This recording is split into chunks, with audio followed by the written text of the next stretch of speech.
Le bruit de la perceuse du serrurier résonnait à travers le port ce mardi matin, le métal grinçant contre le métal, dans un son que Thomas Chen attendait depuis des mois. Il était assis dans son salon à 50 km de là, le téléphone pressé contre son oreille, écoutant la voix paniquée de son contremaître d'atelier. « Patron, votre belle-fille est ici avec un serrurier et un camion de déménagement. » Elle force l'entrée du bâtiment. Thomas ferma les yeux et sourit. Après 40 ans de secret, la vérité arrivait enfin. Mais Rachel comprendrait-elle ce qu'elle était sur le point de trouver? Ou cela détruirait-il sa famille pour toujours? Thomas Chen avait 72 ans, un constructeur de bateaux retraité qui avait passé 5 décennies à fabriquer des embarcations de ses propres mains. Il vivait simplement dans une petite maison, surplombant la baie, ses journées mesurées par les marées et les levées de soleil. Son fils David avait épousé Rachel il y a 5 ans, une femme intelligente aux yeux ambitieux et à l'esprit qui calculait la valeur de tout ce qu'elle voyait. Thomas possédait un bien qui attirait l'attention de Rachel comme un aimant, un entrepôt près du port. Un bien immobilier de premier choix, une propriété en bord de mer dans une zone en développement rapide. Elle avait posé des questions à ce sujet des dizaines de fois. « Papa, qu'est-ce que vous gardez dans ce vieux bâtiment? Il vaut des millions maintenant.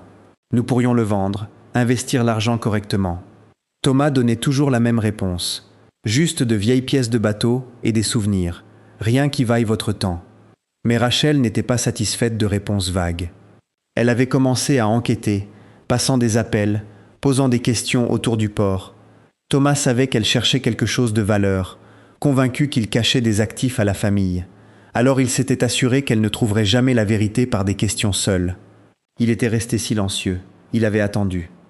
Son fils David était pris au milieu, aimant à la fois son père et sa femme, incapable de comprendre pourquoi une chose aussi simple était devenue un champ de bataille. « Papa, dis-lui simplement ce qu'il y a là-dedans.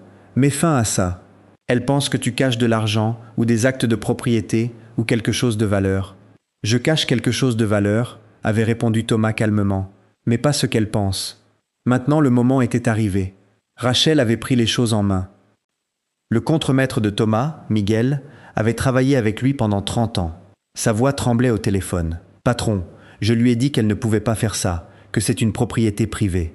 Elle m'a montré des papiers légaux, a dit que David lui avait donné une procuration sur vos affaires à cause de votre âge. » Est-ce vrai?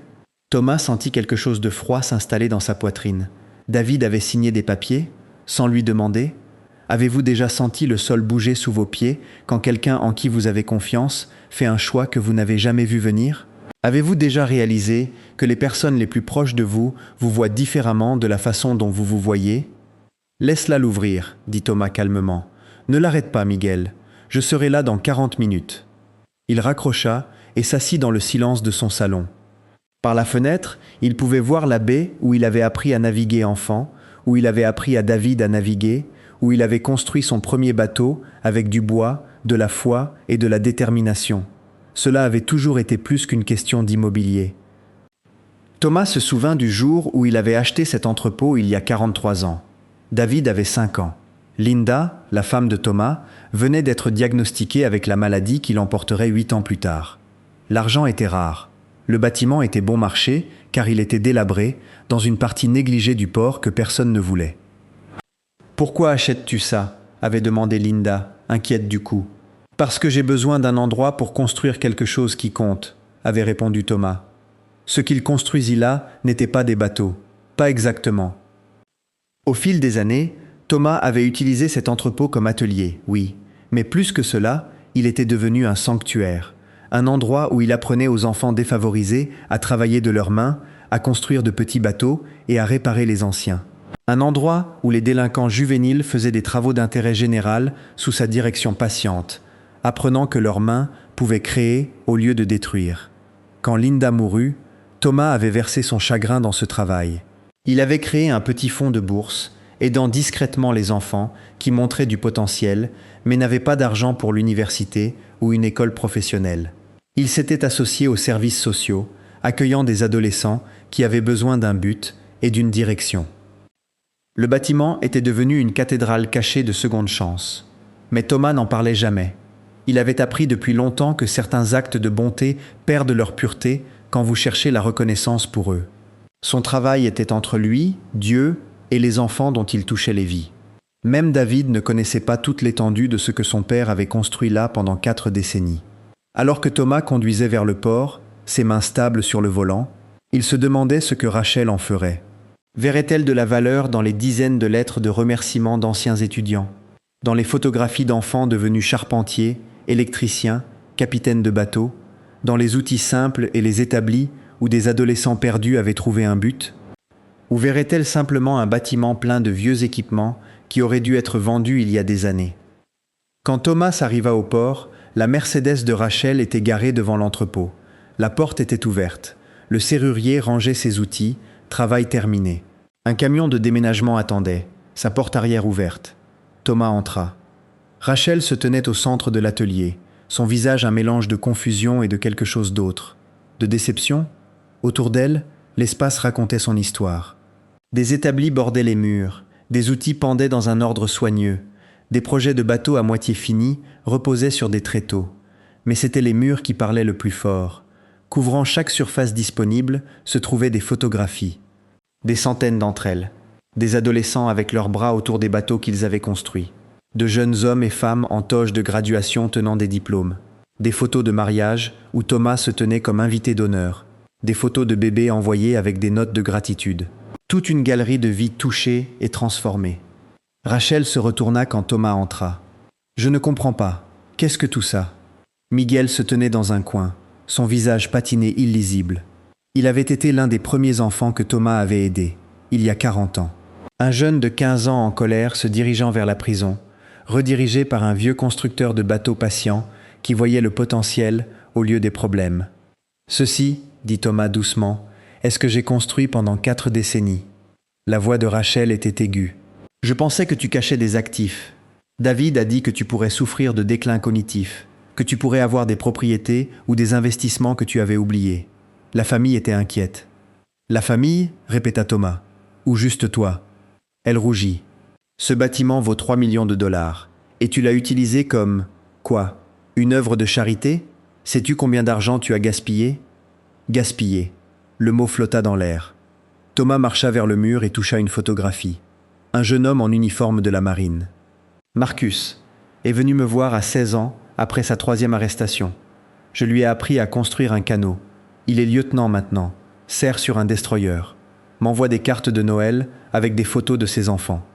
Il se déplaça vers une autre photo. Sophia a abandonné le lycée, enceinte à 17 ans. Je lui ai appris à réparer la fibre de verre. Elle possède maintenant une entreprise de réparation de bateaux, emploie 12 personnes, a payé l'université à sa fille. Photo après photo, histoire après histoire. Une tapisserie de rédemption, tissée dans le bois, la patience et le temps. Ce bâtiment, dit Thomas, sa voix stable, mais ses yeux brillants de larmes, a valu plus que 3 millions de dollars.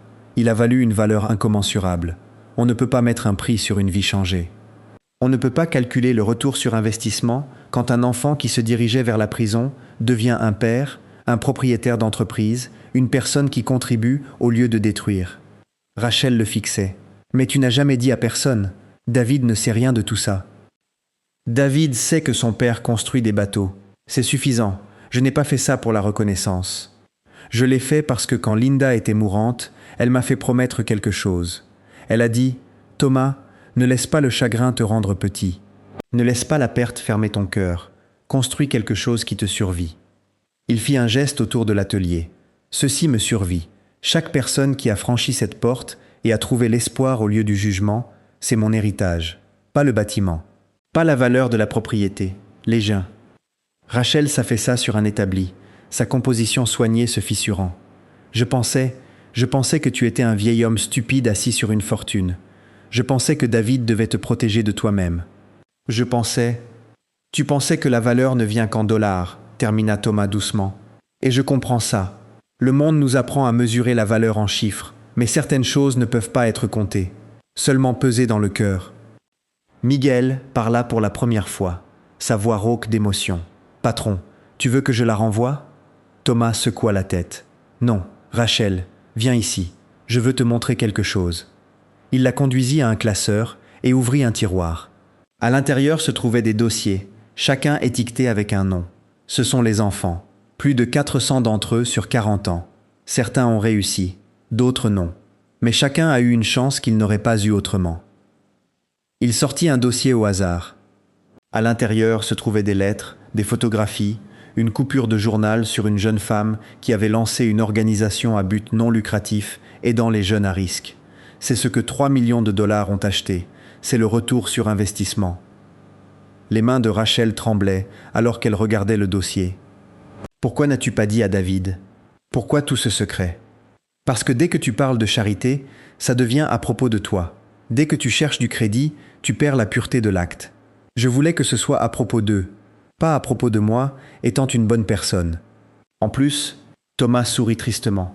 David a grandi dans le confort. Il n'a jamais connu la faim ou le désespoir. J'avais peur qu'il voie ça comme toi, comme un gaspillage de ressources qui aurait pu rendre notre famille plus riche. Et maintenant, murmura Rachel. Maintenant, tu as un choix. Tu peux vendre ce bâtiment, utiliser l'argent comme tu veux, ou tu peux m'aider à le transmettre à quelqu'un qui continuera le travail. Il y a des jeunes aujourd'hui qui ont besoin de la même chose que ces enfants avaient besoin il y a 40 ans. Un endroit où appartenir, un professeur patient, une chance de construire quelque chose avec leurs mains et de découvrir qu'ils ne sont pas sans valeur. L'entrepôt tomba silencieux, sauf pour le cri lointain des mouettes et le doux clapotis de l'eau contre les quais. Rachel marcha lentement autour de l'espace, le voyant vraiment pour la première fois. Elle s'arrêta devant une photographie d'une jeune fille noire, tenant une boîte en bois magnifiquement fabriquée, son visage fendu d'un sourire de fierté et d'accomplissement. « Qui est-ce » demanda Rachel. Miguel répondit. « C'est ma fille. Le patron lui a appris à travailler le bois quand elle traversait une période difficile à l'école. Elle est designer de meubles maintenant à Portland, a gagné un prix prestigieux l'année dernière. » Rachel se tourna vers Thomas. « Et tu n'as jamais dit à personne à propos de ça? N'as jamais mis ça sur tes impôts comme une œuvre de charité? N'as jamais utilisé ça pour autre chose qu'aider les gens? La seule chose pour laquelle je l'ai utilisé, dit Thomas, était ce pourquoi il était destiné. Construire des bateaux et construire des vies. Parfois ce sont la même chose. » Le visage de Rachel se froissa. Elle s'assit durement par terre, ses vêtements coûteux poussiéreux de l'atelier, et elle pleura. Pas des larmes délicates, mais des sanglots profonds et tremblants. Thomas s'agenouilla à côté d'elle, ses vieux genoux protestants, et mit une main sur son épaule. « Je suis désolé, allaita-t-elle. Je suis tellement désolé. Je pensais que je protégeais David. Je pensais que tu perdais la tête, cachant des choses. Je n'ai jamais imaginé. » « Tu imaginais ce que le monde t'a appris à imaginer, dit Thomas doucement. Que la valeur est financière, que le succès se mesure en propriété et en investissement. Mais Rachel, le seul investissement qui compte est celui que tu fais dans les gens. Tout le reste est juste. Juste du bois et des clous. Ça brûle, ça pourrit, ça s'estompe. Elle leva les yeux vers lui. « Qu'est-ce que tu veux que je fasse ?» Thomas l'aida à se relever. « Je veux que tu m'aides à trouver quelqu'un pour reprendre ça. J'ai 72 ans. Je ne peux pas faire ça éternellement. Mais quelque part là-bas se trouve une personne qui a le cœur pour ce travail. Quelqu'un qui comprend que les plus grands trésors ne peuvent pas être enfermés dans un coffre-fort. Ils ne peuvent qu'être donnés. » Rachel hocha lentement la tête. « Et le bâtiment? La propriété? Mets-le dans une fiducie. Assure-toi qu'il ne pourra jamais être vendu pour du développement. Assure-toi qu'il reste un atelier pour les choses brisées, bateaux et gens tous les deux. » Elle essuya ses yeux. « Je dois appeler David. Je dois lui dire... » « Dis-lui que son père l'aime, dit Thomas. Dis-lui que le bâtiment près du port est son héritage, mais pas de la façon qu'il pense. Dis-lui que la richesse n'est pas ce que tu as, c'est ce que tu donnes qui compte. » 3 mois plus tard, l'entrepôt avait une nouvelle vie. Rachel s'était jetée dans le travail, recrutant des jeunes à risque, s'associant avec les services sociaux, enseignant même des cours de base en affaires. David venait les week-ends, apprenant la construction de bateaux de son père, comprenant enfin l'homme qu'il pensait connaître. Le bâtiment se tenait toujours près du port, plus précieux que jamais. Mais sa valeur ne pouvait pas être mesurée en dollars. Elle se mesurait dans les jeunes visages qui le remplissaient, dans le son des ponceuses et des scies, dans la voix patiente d'un vieil homme apprenant encore à un autre enfant que ses mains pouvaient créer de la beauté. Et sur le mur, de nouvelles photographies rejoignaient les anciennes. Une galerie de grâce, grandissant à chaque saison qui passait. « Cher ami, que construis-tu avec ta vie ? Quel héritage crées-tu qui ne peut pas être compté en compte bancaire ou en acte de propriété ?» Thomas Chen comprenait quelque chose que notre monde oublie souvent. Les choses les plus précieuses que nous possédons sont les choses que nous donnons. L'héritage qui compte n'est pas l'argent, c'est le sens. Ce sont les vies que nous touchons. C'est l'espoir que nous allumons dans les cœurs qui n'ont connu que l'obscurité. Rachel est venue à cet entrepôt cherchant un trésor, et elle l'a trouvé. Juste pas là où elle s'y attendait. Le vrai trésor n'était pas caché dans le bâtiment. Il était écrit sur les murs en photographie et en lettres. Il se tenait devant elle sous la forme d'un vieil homme qui avait passé 40 ans à construire quelque chose qui lui survivrait. Peut-être avez-vous un entrepôt à vous, pas un bâtiment littéral, mais un don, un talent, une ressource que vous avez gardée, vous demandant ce qu'elle vaut. Laissez-moi vous dire ce qu'elle vaut. Elle vaut exactement ce que vous en faites. Vous pouvez la thésauriser, la protéger, mesurer sa valeur en termes mondains. Ou vous pouvez la verser comme de l'eau sur un sol assoiffé et regarder ce qui pousse. Thomas avait un bâtiment sur un terrain précieux.